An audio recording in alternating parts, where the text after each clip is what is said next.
આ છે સંખેડા તાલુકાનું ગરડા ગામ. ગરડા ગામ હેરણ નદીના કિનારે વસેલું છે. તેની સામે કિનારે વેલપુર અને સોયથા ગામો આવેલા છે. વેલપુર અને સોયથાના ગ્રામજનો નદીના રસ્તે પસાર થઈ ગરડા ગામે આવી શકે તે માટે ચોમાસા બાદ પંચાયત દ્વારા નદીમાં ડાયવર્ઝન બનાવવામાં આવ્યું હતું. પરંતુ તાજેતરમાં હેરણ નદીમાં પાણી આવી જવાને કારણે આ કાચું છલિયું ધોવાઈ ગયું છે.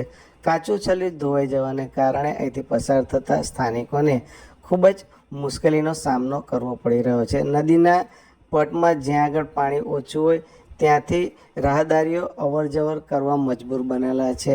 આમ તો આ રસ્તેથી પહેલાં વાહનો પસાર થઈ શકતા હતા, પરંતુ છલિયું ધોવાઈ ગયા બાદ આ રસ્તેથી હવે વાહનોની અવરજવર બિલકુલ બંધ થઈ છે.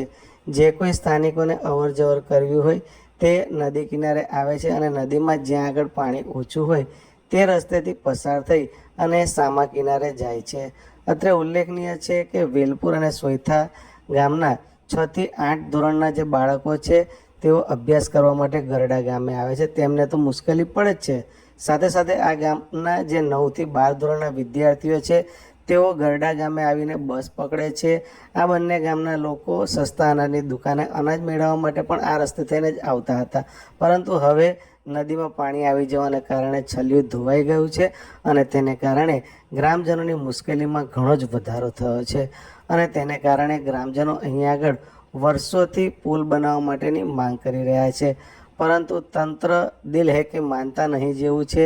ગ્રામજનોની આ વ્યાજબી માંગણી નજરઅંદાજ કરી રહ્યું છે, જેથી ગ્રામજનો હવે સત્વરે અહીંયા આગળ નદીમાં પુલ બને તેની માંગ કરી રહ્યા છે. કારણ કે વર્ષોથી ચોમાસા બાદ ગ્રામ પંચાયત દ્વારા નદીમાં છલિયું બનાવવામાં આવે છે, પરંતુ જ્યારે નદીમાં પાણી આવે છે ત્યારે આ કાચું છલિયું ધોવાઈ જાય છે. છલિયું ધોવાઈ જાય એટલે ગ્રામજનો માટે મુસીબતનો પહાડ તૂટી પડે છે, જેથી ગ્રામજનો અહીંયા આગળ પાકું છલિયું બનાવવા માટેની વર્ષોથી માંગ કરી રહ્યા છે. હવે જોવું રહ્યું તંત્ર આ ગ્રામજનોની માંગણી ક્યારે સંતોષે છે, ગ્રામજનોને પડતી મુશ્કેલી ક્યારે દૂર કરે છે. આ અંગે સ્થાનિકોએ અત્રે પ્રતિક્રિયા આપતા જણાવ્યું હતું કે ગરડા તથા વેલપુર પંચાયતની જે ગરડા પંચાયતમાં ગરડા તથા વેલપુર જે ગામ આવે છે એ ગામની અંદર હેરણ નદી આવેલી છે. હેરણ નદીની અંદર ચોમાસામાં પાણી આવવાથી જે ગ્રામ પંચાયત દ્વારા જે છલ્લી બનાવવામાં આવે છે એ પહેલાં જ પાણી ધોવાનું થઈ ગયું છે, તો સાધનની અવર જવર બંધ થઈ ગઈ છે.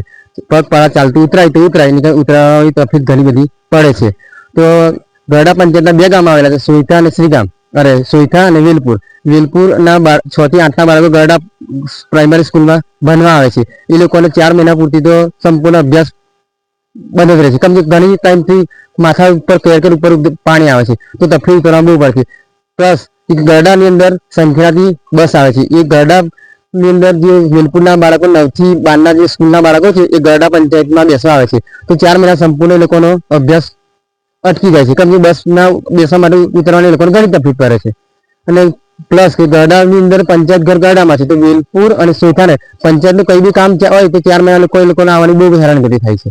એટલે હવે સરકારને અમારી નમ્ર વિનંતી એવી છે કે અમારું છલિયું કાં તો પુલની વહેલી તકે મંજૂરી કરે. કેમ કે બહુ વર્ષોથી આજે મારા ખ્યાલ મુજબ 10 થી 15 વર્ષથી પંચાયત દ્વારા સ્વખર્ચે આવું છલિયું બનાવવામાં આવે છે, પણ દર વર્ષે ના જ થાય. એટલે ખોટા પંચાયત દર વર્ષે ખર્ચા થયા જ કરે છે. એને પંચાયતમાં ખર્ચો તો પડવાનો જ છે. તો સરકાર કંઈ ગ્રાન્ટ આલે અને કંઈ પુલ બનાવે તો અમારે સવલત પડે, એ અમારી માંગ છે.